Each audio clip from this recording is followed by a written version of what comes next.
Today's guest is an artist and a songwriter who hails from England but has since made her way to Los Angeles, California. With her mix of R&B and bedroom pop, she's starting to build a real name in the industry. Coming out with her new song, Not Cute, please welcome today's guest, Ella Rosa. Hello. Welcome. Thank you for having me. Thank you for coming out. I'm glad we got you. Yeah, I feel like we're hatting it up today. Yeah, I feel like the vibes, we're matching aesthetic, almost. It works. Yeah. It works. It's giving lounge. Lounge vibes. I'll take it. Yeah. How's your day going? Pretty good. I just had a full day. I'm feeling good. I just got off the plane last night, so I'm a bit on the rocks, like sleep-wise. I don't really know which way's up, but otherwise, I'm feeling really good. Love it. So you were coming from Miami, you were saying? Yeah, my parents now live in Miami, so Thanksgiving, we don't celebrate it, but I was just doing it because family time. Why not? Yeah, I was like, I need to go home. And I actually did absolutely nothing. I wrote like a bunch, but I didn't record anything, and I just like sat around and did nothing, and now I feel so much better. And we were just talking about it off camera for a second, but like making this career sustainable and is so much more important than doing it all at once. Yeah. Because you could be the biggest artist in the world, but if it only lasts for a day because you can't handle it or because your body breaks down. I wish you told me this like a week. Oh. No, hey, I'm not kidding. I've never heard it like that. You went and took a break though. You did it. Yeah. I just have never heard it in that way, doing it all at once. That's what I think I get ahead of myself on. And a lot of people who are around me all the time say that, like, take a breather because you don't have to do everything in 24 hours. Yeah. I have like this idea I go by 50-50 for all the time that I spend working or putting my head down to get stuff done. I keep my head up and I see who's passing for the same amount of time. And that consists of finding your vices outside of this industry. This is better than therapy. Therapy with Loverboy. Yeah, literally. Maybe that's the new podcast after this. I should have been paying years for this. So tell me a little bit about who you are. It's a really good question, honestly. I'm figuring it out day by day, I think. I think there's a lot of things at the moment that I'm learning that it seems to be a lot of things that are coming into my life at the moment that are like learning lessons in the best way. It's not so painful as usual learning lessons are. Are we good? Yeah, we're good.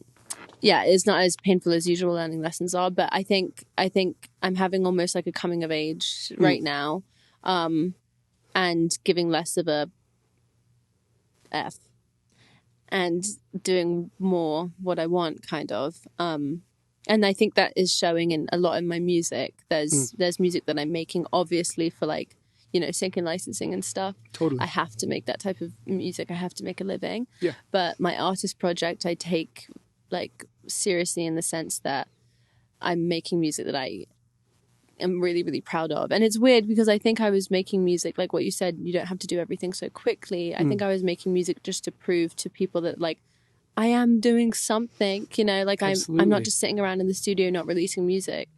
And that's kind of how I felt when I was living in the UK. I was recording a lot and just not releasing anything, and everyone was like, what are you doing? There's a weird dichotomy to this industry where you need to have more than everybody else, but you also have to have the quality and you have to have the diversity. Yeah. And everybody here was the best from wherever they came from. They were the best of their friends. They were the best of their town. They were the best at whatever instrument or vocals or whatever their medium is. And you come out here and you feel like now you're in competition with all the other best. Yeah. Versus that same kind of beginnings when you can record and not release just because you enjoy the recording aspect. You enjoy the creation part. Yeah.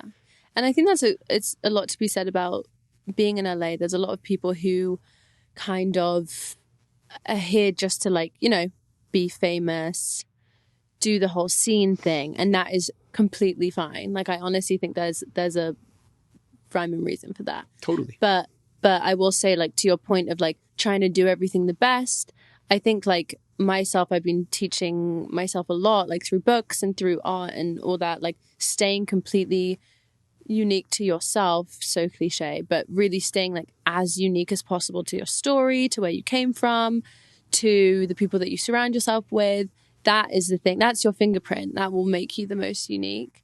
And I'm a people pleaser, so I find that incredibly impossible to do what I want to do and not what other people's think will make them happy. Totally. So yeah, it's kind of hard in this industry as a people pleaser, but it's interesting because I feel like we all look at artists when we're growing up and the ones who sell out or the ones who don't sell out but don't make it or this or that. And it's just this weird sort of path that you have to figure out. How do I stay true to myself, but how do I do it in a way that I can monetize my art? Not for the fact that I need to sell it because I care about what people think all the time, but also just for the fact that if we want to keep doing this every day, we have to be able to sustain a life. Yeah, and I think a lot of it comes also from, I don't have anyone in my family who's alive who's in music, so I don't really have a path to follow in that sense, like familiarly. But in like that kind of realm, they're always like, oh, you can just do anything that will make sense. Like, you know that TikTok sound that says like, just call Taylor Swift. Yeah. Like, I swear to you, I've heard my mum say that. Not Taylor Swift, but like other people. Like my parents, like they don't know a lot about it. So it's a bit frustrating when it comes to, let me just preface this. They have been so supportive. Like they've helped me through and through, like with my career. No complaints. But I think this career is a lot of like figuring out it by yourself, you know? Absolutely. Yeah. I come from a very similar background where my family has no idea what the fuck I'm doing. They appreciate it. They respect it. They push me and are my biggest supporters, but they don't know what it means. Yeah. If I say I got a big sync deal, that means nothing until the money signs come in. And that's fine. They don't need to get it. That's not their job. That's our job. But it's also a weird path when like my dad's like knock down doors. And I'm like, what doors do I knock on? You know? That's so funny. My dad's like that too. My dad is like he's like a self-made man, I guess, for lack of a better term. And he's an incredible entrepreneur. And I think he's used a lot of I just recently learned what masculine and feminine energy is. And I think he used a lot of his masculine energy in the sense that he knocked down doors and that got him far. And sometimes I think art has to come from like not chasing, attracting. Totally. I'm not this like starry girl, but I will say like I do think now that I've like taken a bit more of my feminine energy and, you know, retracted a little bit into myself. Yeah. A lot of good has come from that, and a lot of like organic good has come from that. You got to find your path with this. There's no one way to do it. And that's part of the reason I started the podcast is if I can show 100 artists who are all finding success 100% differently, yet all have these weird cohesive little bottlenecks that happen, then you can see that this is, if you're not yourself, it's not going to happen unless you're trying to be a character, which is fine too. It's a different way of going about it. Yeah. But waking up and putting on a mask every day is really tough, and remembering to have it on. Yeah. But it's just like there's so many different ways to go about this industry. You could knock down doors and find success out of it, and find some huge person who you're going to be their intern and then be their assistant and then be their and make your way up. Or they'll hate what you're doing and they'll tell all their friends and you won't get a job. Exactly. And I think that there's some beauty in not knowing what the path is. I think I put a lot of heavy weight on what the outcome's going to be, and I probably will get to that outcome eventually. I pretty much know I will, but I don't think I'm going to get there the way I think I am, and that's what I'm letting go of this year. I mean, how much of what you've done already did you have planned word for word versus the ideas you already did? Like literally none of it. Like, no, none of it. I had like obviously my 5-year plan getting out of uni, and I'm like, I'm going to make it. And it just doesn't happen the way that you think it does. And it's so beautiful that way because it's like, you're making it slower than you expect, but at least in my case. And it's really beautiful because I'm making relationships that like matter, and I'm meeting people that like I could write books about, honestly. It's crazy. When you look back and you see these documentaries on your favorite bands, or you hear a song about your favorite artist, or see the poster of them fucking spray painting a wall, whatever it is, that was most likely when they were on their way to make it. Exactly. A lot of the people who fall off or who lose their success or who get mentally sick or physically sick, that happens when you can't turn a corner because everybody's following you, not when you're in your room struggling to write a song. You know, that stuff is therapy versus the next part, which is how do I sustain not being a regular person anymore? And that's funny because I just had a moment 2 weeks before I went away, and now I'm feeling replenished and good. I had a moment where I just sat in a bar. Sounds so depressing. I sat in a bar and someone asked me like, okay, what's the next move for you? And I just cried, and I don't know why I cried, but I think I was hitting my like peak. Totally. And they were like, you have to realize sometimes that like this part of you in the nitty gritty like shit of it, basically. Sorry, I don't know if we're allowed to swear. Oh, you can swear. Oh, but in the shit of it, basically, you are having the most fun. At least I am, and I'm realizing that like, when I'm looking back, even weeks like past, I'm having a lot of fun doing it. And to be honest, I think once I get to that point that I'm like, oh, I finally made it. I can tell my parents like, and I can support them and stuff like that. I don't think, or I can make my friends proud and, you know, all those accolades that come with success. I don't think I'm going to be as happy as I am right now. I'm really, really blessed. God, I shouldn't be saying this. This is like me counting my blessings too quick. But the way you're talking about it is so honest in the fact that most people in this industry, their success comes from when they can buy their parents a house. And they can go to the grocery store without having to look at how much everything costs. Or they can get whatever the house they want in LA to an extent, you know, even the rich can't get every house here. Yeah. But it's so interesting because if that's your success, then you could hit that way sooner than you expect, first of all. Yeah. Second of all, that's a really good place to be because then you don't have some peak when it comes to what you can actually do with your music. Yeah. If your success is playing Madison Square Garden, what happens if you play it next year?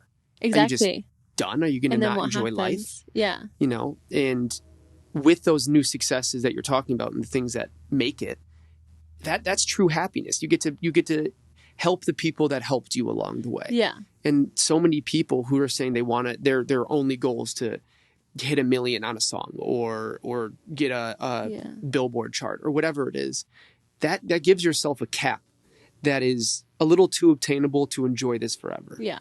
But then there's an opposite side of it, which I get told a lot. Like, my dreams are very lofty. Like, I have goals that are very, very lofty, and I feel disappointed when I don't reach them. So that's why right now I'm trying to really find happiness in like those tiny little moments that are like little wins or just like life wins, honestly. Yeah. I have an issue where I count my blessings sometimes a little too early. Yeah. And that's something I'm working on where I'm just trying to like understand that these things are going to happen. They're already in the universe. They're already happening. But be excited about it once it's done versus 5 steps early. Yeah. Do you do the thing where you don't say anything until it's fully done? Now I'm trying to do that. I do that now because every single time without fail, when I tell someone, something wrong happens. Totally. And then I look like an idiot because I'm like, it didn't actually happen. But that's something I've been trying to figure out too is there has been a lot that happened. And that was my thing. I've told everybody everything for as long as I can remember because I'm excited and because I'm very happy about it. But I'm still enjoying my life and I'm happy with it. So am I wondering what could have happened if I didn't tell people, or am I just excited about the fact that it's worked out so far? True. But I feel like you look, not you, but like you, everyone you look like a bit of a dick if it doesn't actually happen. You keep on saying like, this is going to happen, this is going to happen. It's like, that's the issue with it. Is anything happening for you? Yeah. Well, and a lot of the times the stuff I don't talk about that I'm not thinking about, that happens. Yes. And then the stuff that I am talking about. I love when that happens. It's nice and it shows me that I don't always need to talk about it. Yes. I don't even have to know about it sometimes. I do not chase, I attract. Straight up. We'll clip that. We'll loop it. Yes.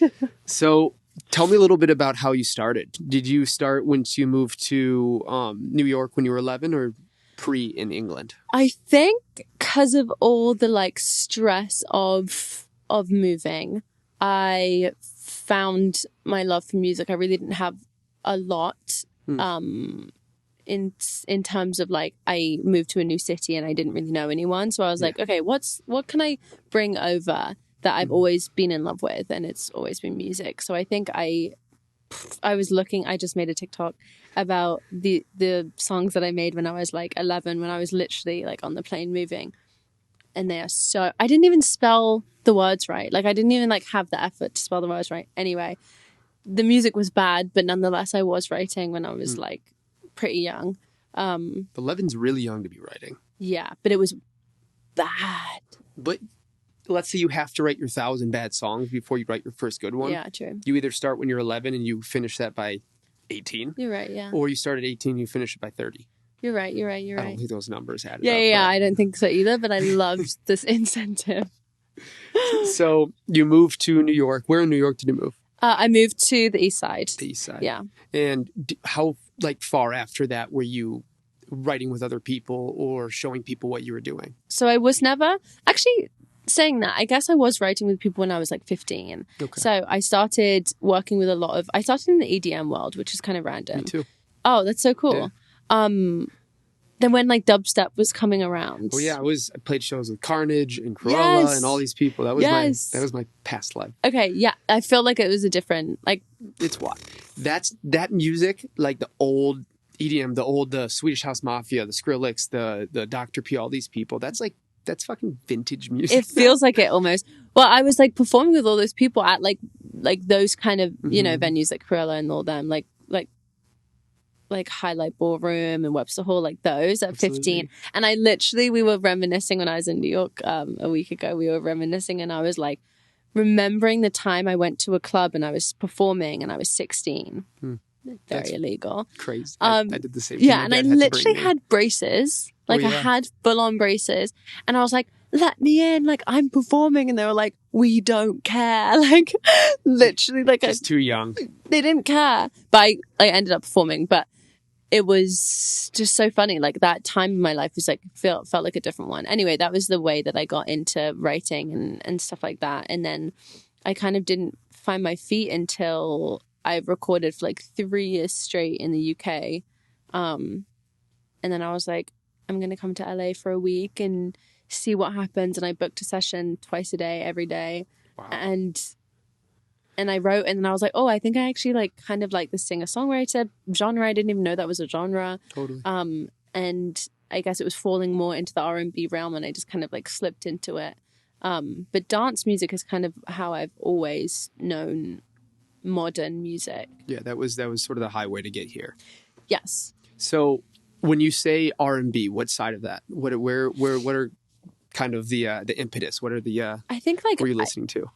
I listened to like modern R&B. It was nothing too like throwback. I was listening to a lot of like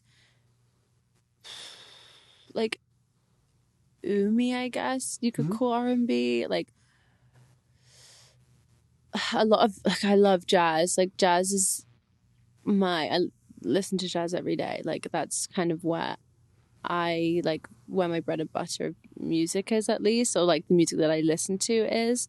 That and like classical are the two genres that I like really fall back on. Totally. So like almost like the soulful side of it. Yeah, I guess so. Yeah. I would say like the soulful side. I didn't really even know, like I knew that R&B was like a huge genre, but like I was so naive when I came into the music industry. I had no idea that like me saying like, oh, I make R&B music was going to like coin me as an R&B artist, you know? And totally. I kind of am now like reversing. Well, that's a big. I did this interview with this girl, Allegra Miles, and we were talking about genres and whether she was, from her perspective, they're incredibly constricting, which I agree with. Yeah.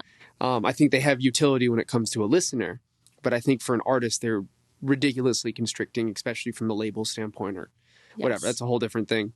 But I feel like that's the situation when you feel like I make this kind of stuff, I like this, but then people feel like that's what you have to be making, or it's not the right kind, or it doesn't fit it correctly.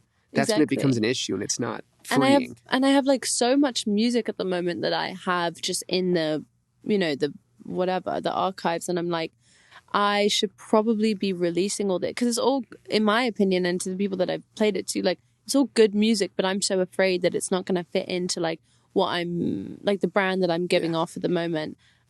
Which I think is important. At the end of the day, you are like a product. Absolutely. As a musician. It sounds awful, but like people want to know what they get. That's why people go to Starbucks and McDonald's. That's like, if we weren't products, we wouldn't be able to sustain this forever. Exactly. Yeah. And I don't want to give it like a higgledy-piggledy of like everything, but I do think, yes, I completely agree that genres are a bit constricting. I think it's good for like words of description. Totally. I think to say like someone has like, you know, vibes of R&B and vibes of like new era, like wave or whatever. Like, I think that's good. But I think saying someone's a artist is crazy. I think just using it as guidelines is tough, but using it as inspiration is beautiful. And Yes. and also, like, what do you just not want to give somebody the opportunity to find music that they enjoy? Exactly. Like, it's a really good way it's a good descriptor. I think that's the right word. Descriptor. Where somebody who doesn't know what they're doing and doesn't know music, they're going to Spotify and they're saying,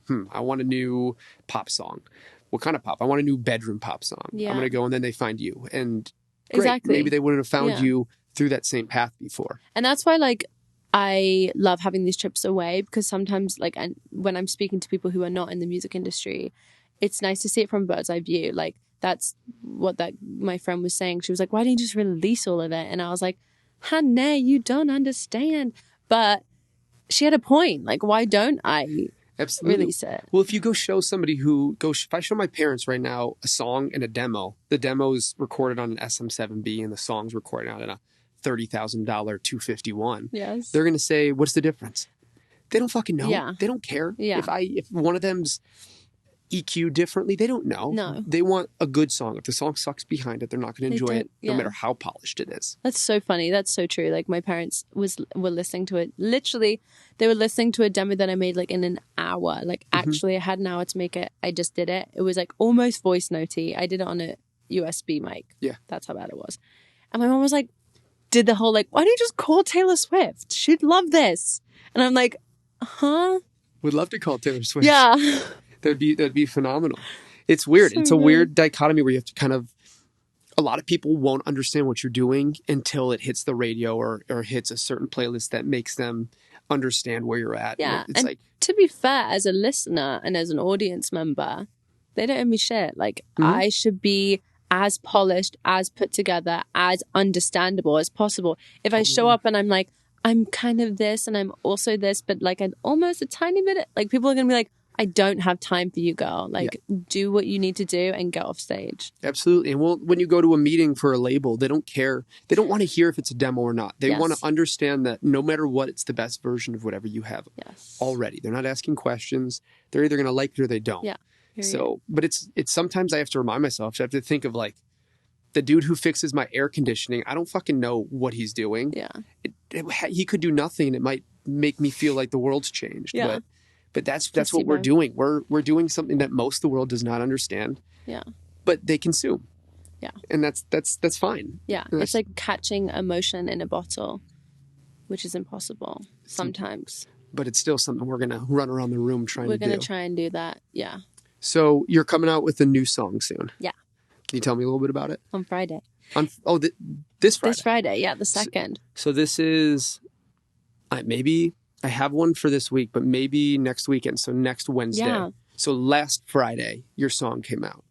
Last Friday. No, last Friday, my other song came out called Wait Dance. And then when this comes out last Friday, this song would have come out. Yep. Congratulations. Yes. Oh, yes. So oh, my it's God. Out. So you can talk about it as if it's completely out because it's out. I hope future Ella is doing great. She's doing amazing. And I hope you're doing great. He's doing amazing. I hope the world's amazing right now. Everything's great. Yeah. There's nobody who's not happy at this exact moment. Period. Everybody's smiling and hugged and loved by their family and with their friends. Manifested. Yeah. Because of your song. Literally. Hopefully people are making babies to the song. Make some babies, people. Yeah. Or practice. Or practice. Yeah. All the above. As long as you're practicing making babies or making babies, then you're in the right place. Do one of two. So tell us about your baby making song. So it is actually about me moving around so much. Awesome. The vibe is very like sexy, sensual. But the song itself is about like packing all my boxes. Like I can't speak to anyone anymore. Like I have to go. I actually wrote it like while on a moving day. I was moving from house to house in LA. So it wasn't a massive move. It wasn't like anything crazy, but it kind of sparked up a bit of, I don't want to say the word trauma because that's so dramatic, but like it sparked up a bit of uneasy feeling in my Totally. in my body. I felt very like, oof, I felt this before, and I really don't like feeling uncomfortable like this in a way. It's a different type of uncomfy for me, at least. Yeah. And I just was like in this session thinking about and reminiscing, I guess, about I can't stay in one place. I don't enjoy staying in one place. And sometimes you have to marinate in things. And this was kind of the song to be like, stop it. You don't look cute right now. Enough of that. That's why the song's called Not Cute. So it's a song that helps you understand that it is time to move on sometimes, but sometimes it's also time to stay where you are and not let yourself move too quickly. Yeah, like just because I'm uncomfortable doesn't mean I have to move. Sometimes that's the best place to be. Yeah. But also sometimes it's not. Yeah. And so many people say, sit in your uncomfort.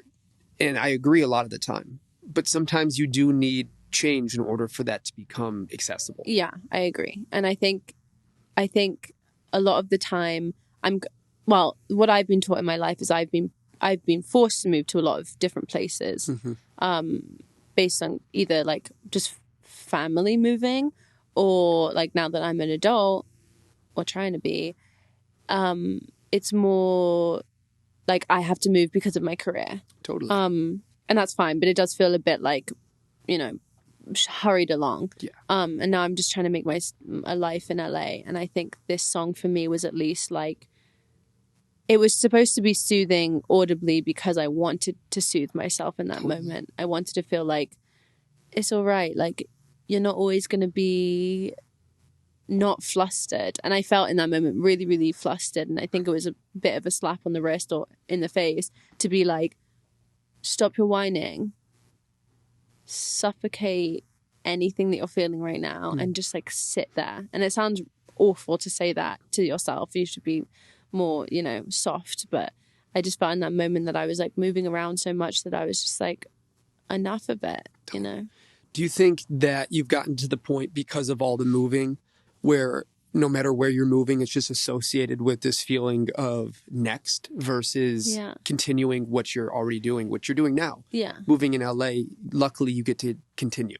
Yeah. But it still is connected to that same feeling. Yeah, it is. And it's like, that's how I'm learning a lot, like through therapy and stuff. Like I'm learning a lot about how things that aren't even related to things that you've had in the past can like spark up this feeling. Absolutely. And I think that's what I felt when I made this song. So I kind of wanted it to be an anthem for people to, soothe their unease, or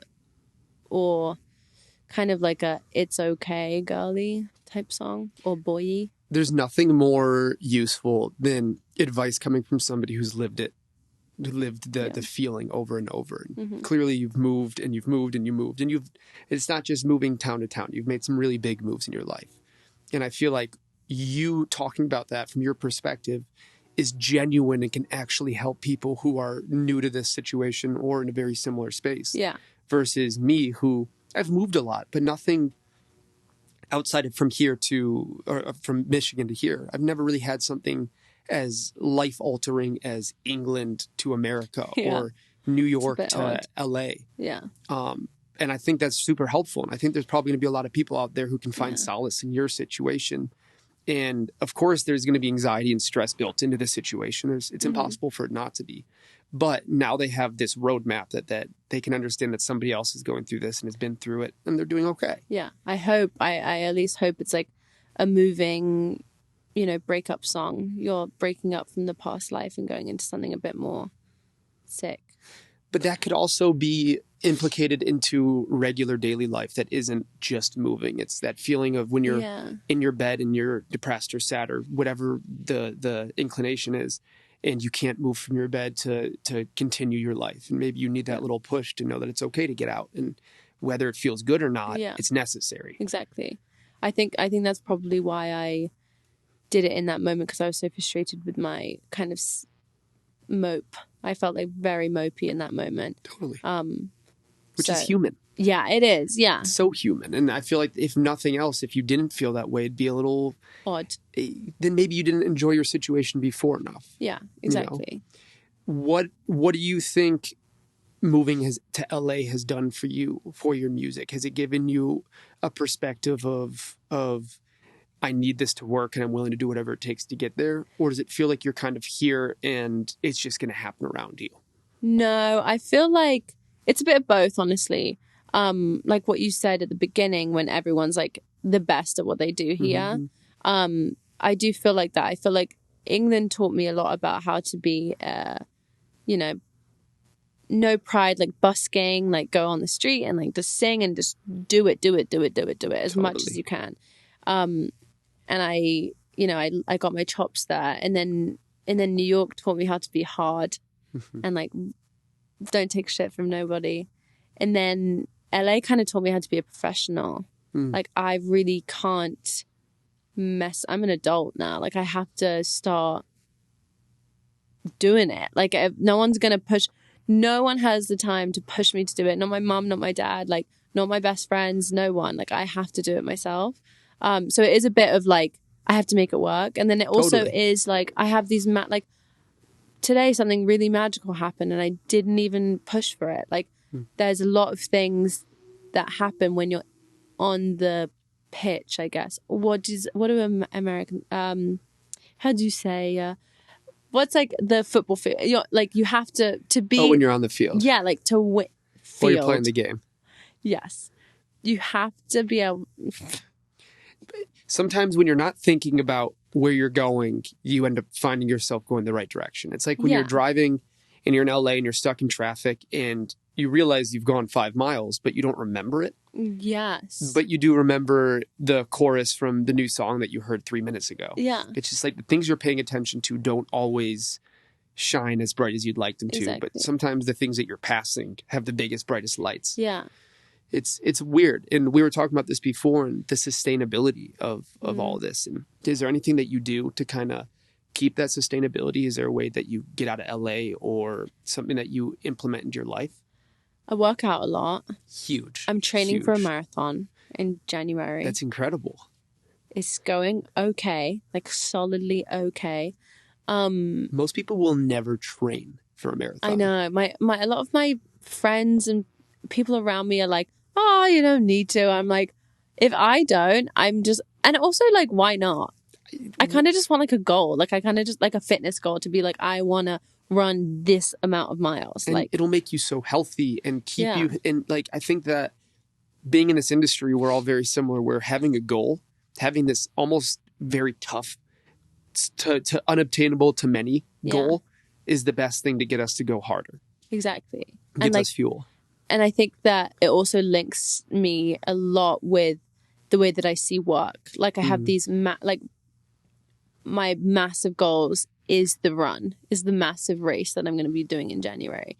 And like the little training runs, like the 2 miles or like the 6 miles and then the 10 miles is like those little wins like that I do. It makes me feel I'm moving in a forward movement, like motion. I was running 4 to 6 miles a day every day for a long time, all of COVID. That's mental. All of my weight. It was the healthiest I've ever been. And the one thing I realized is that is the most obtainable way to stay healthy mentally and physically. If you're going to go to that? Why is running like, because I hate running. That's why. But like, yeah, but running really, it's the only thing to me at least that like pushes me out of my comfort zone. Totally. Makes me feel like shit, but good. I feel like it's that self-induced anxiety, that self-induced pressure. Like when you're running and you get to where you need to go and you're fucking exhausted and tired and just like your body hurts, but you realize you have to go back. That is the best feeling. You're like, I could call an Uber or I'm going to get there and it's fine. And I'm going to get there. I've done this before. And like the Uber's really funny to me. I've definitely done it. No. Just once. But I'm saying no as if it's probably going to happen like tomorrow. But I wish I didn't do it. And you like are in the Uber like this. I was just like, you know what? I'm taking my L today. Yeah, and like tomorrow I gotta. Now I don't have a choice tomorrow. Yeah. And then I had to go a little further the next day. Exactly. So I didn't feel like you're just fucking yourself the next day. Exactly. Kind of, yeah. But I feel like that self-induced stress, if you can be the hardest stress on yourself and also recover from it, then nobody else can fuck with you. Nobody else will be as hard on you as you will on yourself. Yeah. At least that's how I am. Exactly. And it's not always the healthiest I was thing. going to say it goes the other way, because I have this like weird thing always that like my inner person is constantly telling me like they don't like you, that wasn't good enough, or like you don't even belong here, kind of thing. Totally. And I think a lot of people feel like that. I think actually everyone thinks that. 100%. Some people's persona is a little smaller and some of it's bigger, but I think that I just think like running and fitness and meditation and all that sounds floofy and annoying and bleh, but it works. It literally just works. Absolutely. Well, I remember like being a kid and telling myself that once I start getting older, my knees hurt or whatever, like all this stuff doesn't matter because I wasn't there yet. Yeah. And then you start realizing that like we're young, we're lucky. Yeah. But life gets older, and if It you matters. can sustain the ability to be on stage and dance and sing, Mm-hmm. is that not worth everything in the world to you? Oh no, literally. And I think that's part of the reason that this world pairs so well with working out and that endurance side of things, is because everything that you're doing there helps on stage mentally, physically. Do you want to be the person on stage who gets tired, or do you want to be the person who looks like fucking Beyonce and walks off stage and can still run a marathon? Exactly. And that's up to us. That's I mean, if you're a kid out there and you want to be the best on stage, that comes with also being able to be healthy and showing up too. Yeah. If you're always feeling like shit and you don't show up, you have to be like fucking on it. Absolutely. You just have like, yeah. No one has time for it if you're not, to be honest. And no, not at all. And somebody else is going to take your place. I was just gonna say that, and then I don't want to sound mean, but it's true. True. There's a bunch of other people who would die for it, you know? And there's a lot of people. I was thinking about this yesterday. I was thinking about all these amazing musicians and people that I look up to my whole life, from Janis Joplin to Jimi Hendrix to fucking Baby Jake to whoever it is right now. Yeah.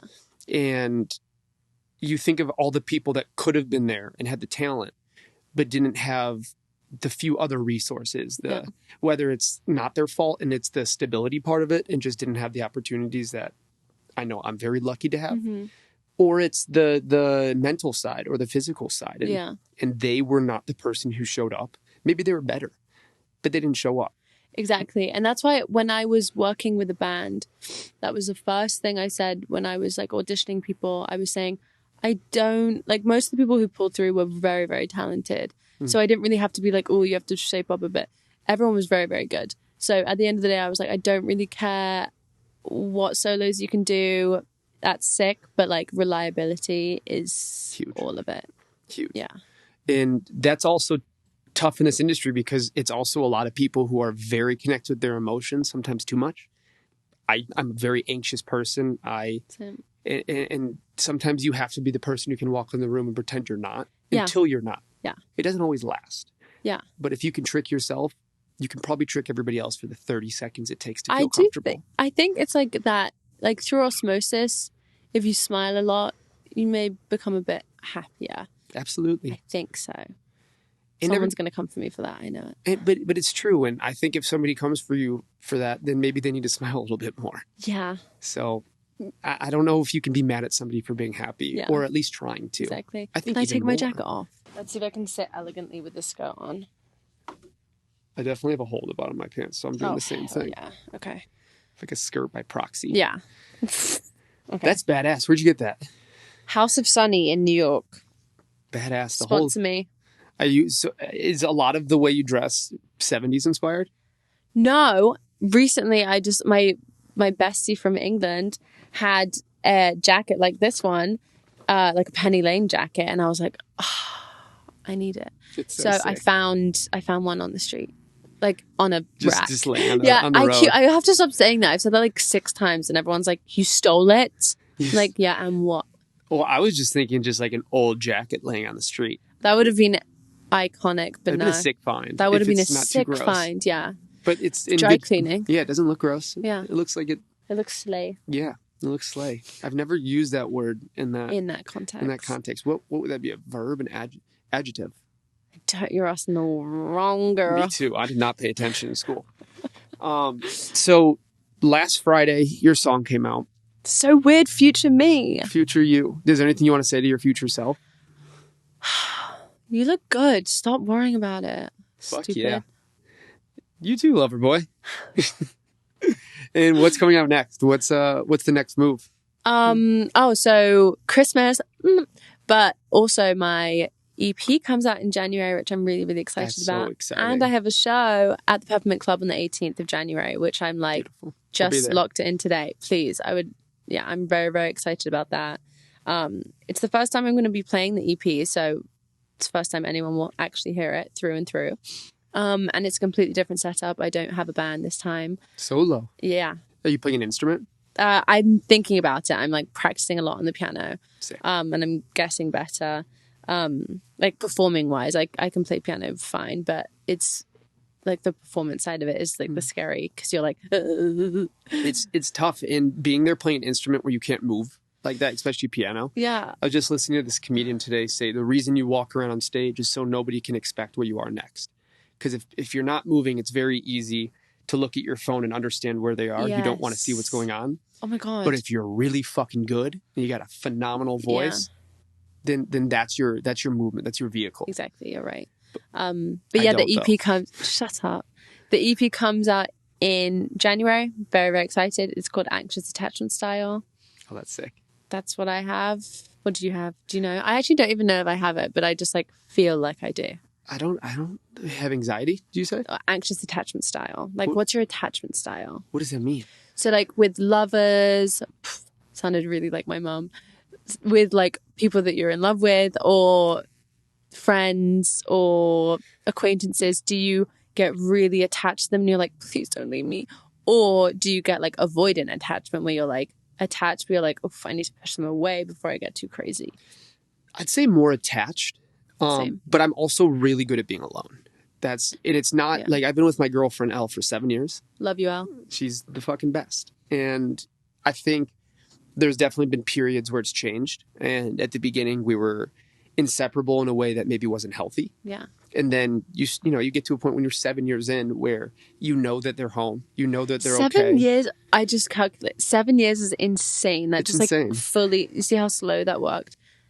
Crazy. 7 years is mental. It's crazy, but I found my person and I'm very happy for that. And I'm really good at leaving in a healthy way. Yeah. I camp almost every weekend by myself. Be careful. I know. That's my parents are not happy about it. Yeah. But that's my sustainability. That's my running still. That's my consistent there's a night every single week where she can be by herself and think and be there and know that I'm okay and vice versa. That is so beautiful. The next night we're back together and we're happy, and it's helped us be sustainable. That's gorgeous. We're happy. Not me tearing up. She's a good person. And Elle, we were just talking. You got to get on an episode. Yeah, Elle, what the heck? What the heck, Elle? What about you? Boyfriend? Anxious attachment style? I'm all like, the you above. want to know? Definitely anxious attachment style. For sure. Like, friends, lovers, whatever it is, like, I need attention all the time. Mm-hmm. And I think that's why I wrote all this music. There's the focus track of the EP is called Ruin My Life, and it's about this like dark, murderous song it's a drum and bass song, basically like theatrical, this woman, me, just like murdered or whatever, the guy who ruined her life or girl who ruined her life. And that is just kind of like in my head, that's how it always plays out. It sounds psychotic, but it always plays out like they're going to leave me and then I'm going to have to do something wild to keep them here, which is mental. I can't believe I just said that on live TV. I think that probably the most accurate connection to most people and how they feel. Most people don't have the balls to say it. I agree completely. And we've definitely, like, everybody has a rocky road at some point and rocky times. And I've never been in a relationship where I wasn't crazy when it was ending and tried to do something to get him back or vice versa. It's the human experience. If you love where you are, if you love who you're with or where you are or your situation, you're going to fight for it. Yeah. And everybody's fight looks crazy in the moment. Mine is Not Cute. My single. Well, I'm really excited to hear the EP. I'm excited to Thank hear you. all the music. I think you're killing it. I'm a fan. Thank you. That's so sweet. And it was so great having you on the podcast. No, I really appreciate it. Thank you for having me. Let's do another one after the EP comes out. I Let's would talk love about that. Because that will be in the stage of me making the new stuff. And so you can be Let's do like, it. what's happening? And then you can answer yourself from this interview and then tell yourself for the next interview Oh my God, yes. another thing. And then we do it until I'm like 80. Done. And then I die. How about like 100? Yeah. Yeah. All right. Well, until you're 100. It was so good having you on. you. I appreciate you. Thank you, everybody, you a for lot. listening. Thank Go you. check out her music. Her new song, which is called Not Cute. Not Cute, is out now on all platforms. Go stream it up. Go show your friends. Have your friends show you again. Just keep racking up the streams. Support. And go see her at the Peppermint Club. Yeah. The 18th. Well, thank you for coming on. I appreciate you all. Thank you. And to everybody listening, My name's Ella Rosa, and this is an experiment. bye, everybody. Thank you so Thank much. you. That's a wrap. That was easy as fuck.